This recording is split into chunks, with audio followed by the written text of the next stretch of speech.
প্রিয় ভিউয়ার্স, আপনাদের মধ্যে অনেকেই একটা জিনিস নোটিস করেছেন যে আমি সবসময় একটা কথা বলে আসি, কম্পিটিশন কনজিউমারদের সর্বদা ভালো বয়ে আনে। আর কেন এই কথা বলছি একটু পরেই বুঝতে পারবেন। তার আগে বলতে চাই, hello WhatsApp guys, I hope যে আপনারা সবাই ভালো আছেন। তো স্বাগতম আর একটা টেক নিউজে। তো চলুন শুরু করা যাক।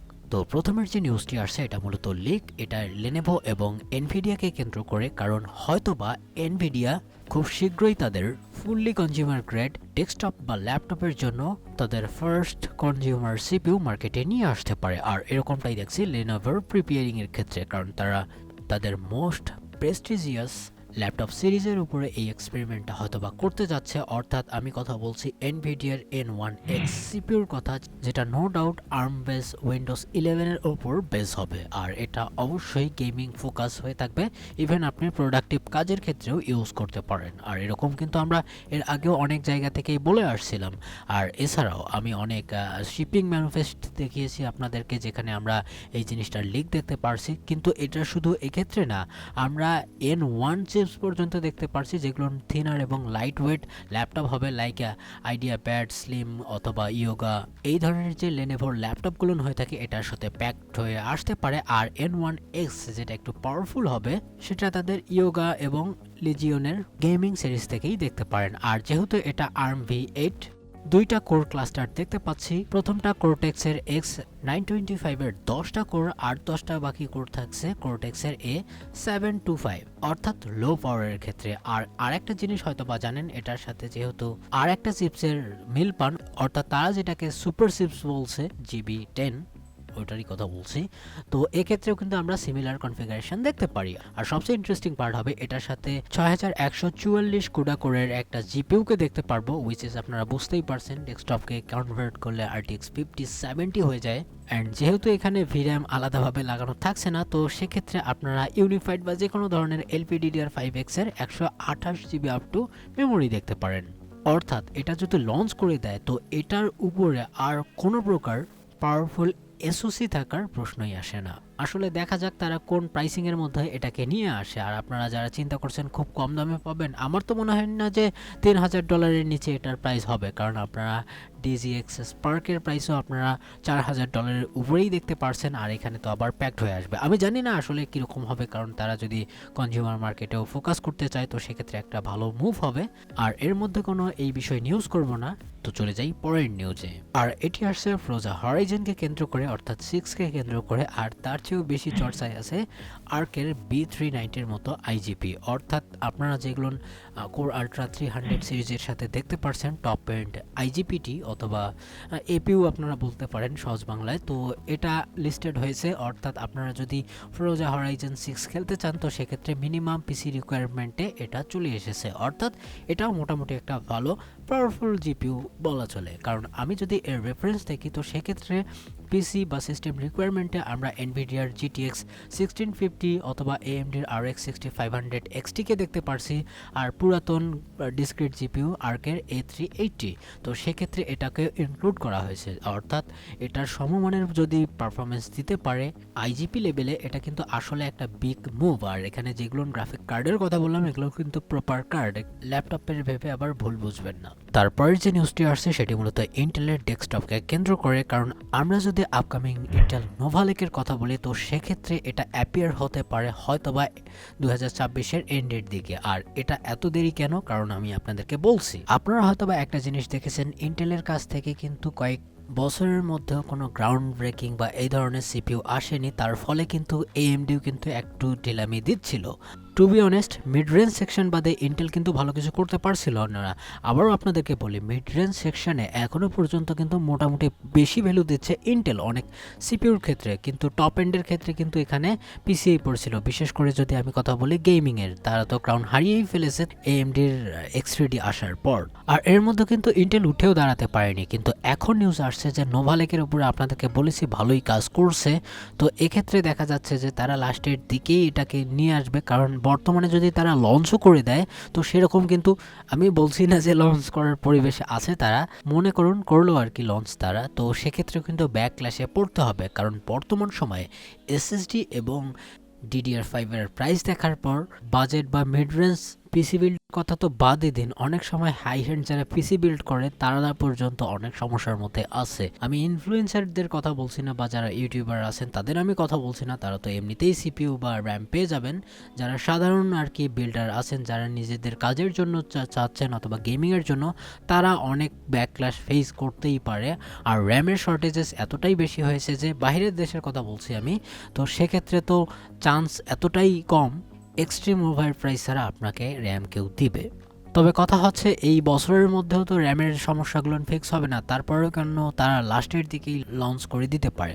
ওয়েল, তো এএমডিও কিন্তু তাদের সিপিইউকে লঞ্চ করার জন্যই মুখিয়েই আছে, তারা হয়তোবা ওই সময়ের মধ্যেই ড্রপ করে দিবে তাদের জেন 6 আর্কিটেকচার, যেটা অবশ্যই আসাটা জরুরি এবং ভালো লিপের সাথে। তো সেক্ষেত্রে যদি একটা ম্যাচ করে দিতে পারে, অর্থাৎ এখানেও কম্প্যারিজন চলছে ওখানেও কম্প্যারিজন চলছে, তো এটা একটা ভালো মুভ দেখাবে। আর এটা যেহেতু আপ টু 52 কোর্সের সাথে আসবে, উইথ কিছু কিছু সিপিইউ তো আবার বিএলএলসি টেকনোলজির সাথেও আসবে, যেমনটা এএমডির এক্স3ডি করে থাকে। তো সেক্ষেত্রে একটা বিশাল মুভ দেখতে পারবো। আর এখানেই আপনারা বুঝতে পারছেন যে কম্পিটিশনের মানেটা কি। এখন এটা শুধু না, আমি আরও শেষের দিকে বলবো। তো মুভ করি নেক্সট নিউজে, আর এটি আসছে অ্যাপেলের কাছ থেকে। মূলত অ্যাপেলও না, এখানে একজন রেডিট ইউজার ক্রসওভার 16 বেটা দিয়ে, অর্থাৎ উইন্ডোজ বেস যেগুলো গেম আছে সেগুলোতে ম্যাক ট্রান্সলেশন লেয়ার দিয়ে এটাকে খেলেছিল, যেখানে এখানে ম্যাসিভ একটা পারফরমেন্স দেখা গেছে, অর্থাৎ অলমোস্ট 97 থেকে 100 ফ্রেম পার সেকেন্ড দেখা গেছে। তাও আবার কোন ধরনের গেমসে? প্র্যাগম্যাটার ডেমো দিয়ে, যেটা আবার ক্যাপকমের আরই ইঞ্জিন দিয়ে তৈরি করা হয়েছিল। তো এখানে আপনারা বুঝতে পারছেন 100 এফপিএস পেয়েছে। তো এখানে হয়তোবা আপনারা বলতেই পারেন যে এটা আবার কি ধরনের নিউজ, অনেক গেমসেই তো এরকম উইন্ডোজ মেশিনে হয়। ওয়েল, তো এখানে বিষয় হচ্ছে এখানে RTX 4090 মোবাইল যেগুলো হয়, অর্থাৎ ল্যাপটপের জন্য যে সকল চিপস ডিজাইন হয়, তো সেগুলো এর চেয়ে একটু বেটার পারফরমেন্স করে, নো ডাউট এখানে।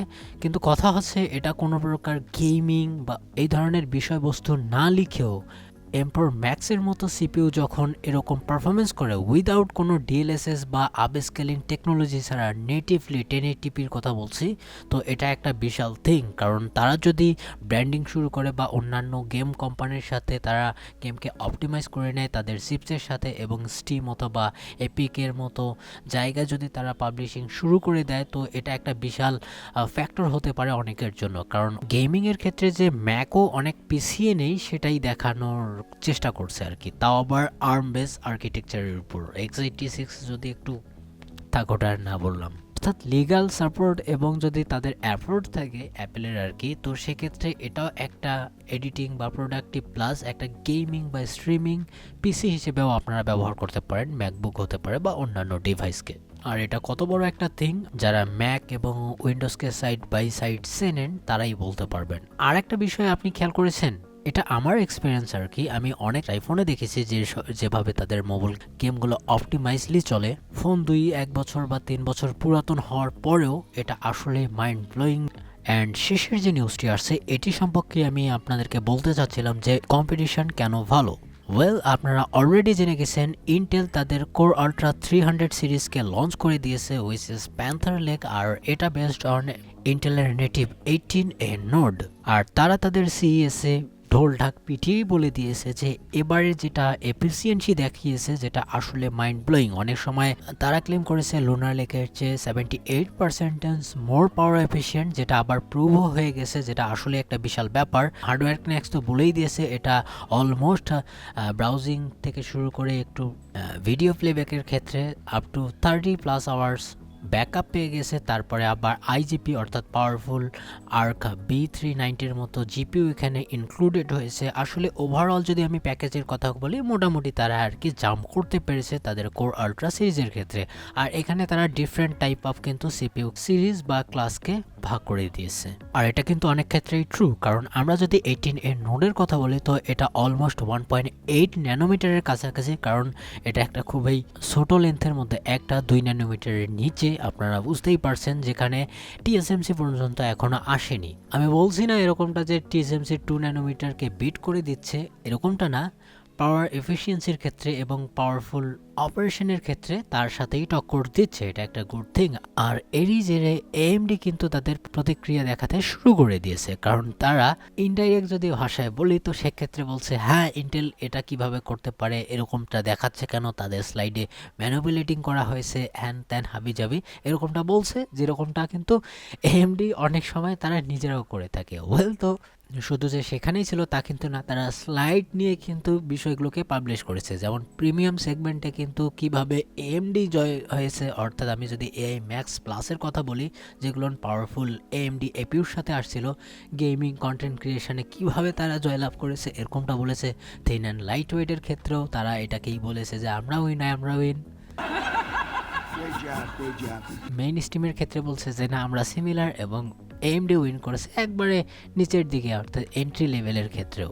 আমি বলছি না যে তারা খারাপ কিছু বলেছে, কিন্তু আরেক জায়গায় ব্লান্ডার করেছে, সেটা হচ্ছে তারা আরেকটা সিপিইউকে এখানে নিয়ে এসেছিল, অর্থাৎ এআই ম্যাক্স প্লাস, আপনারা জানেন 395 প্লাস যেটা, সেটাকে বলেছিল যে আমাদের কোর সবচেয়ে বেশি। তো সেই ক্ষেত্রে দেখুন, অর্থাৎ আমি বোঝাতে চাচ্ছি বিষয়টা কিন্তু ওইভাবে না যে কে জিতলো কে হারলো, প্রায় কাছাকাছি পারফরমেন্স করেছে। অনেক ক্ষেত্রে ইন্টেল ভালো করতে পেরেছে, আবার অনেক ক্ষেত্রে করতে পেরেছে এএমডি, বিশেষ করে এএমডি অনেক ক্ষেত্রে। কিন্তু আপনাকে আরেকটা জিনিস মাথায় রাখতে হবে, ইন্টেলের এর আগের জার্নিগুলো কিন্তু এতটা স্মুথ ছিল না, তারা কিন্তু অনেক ডিফিকাল্টির মধ্যে আসছিল, আর এটা কিন্তু অনেক বছর ধরেই, কিন্তু এইবারই তারা প্রথম কামব্যাক করলো।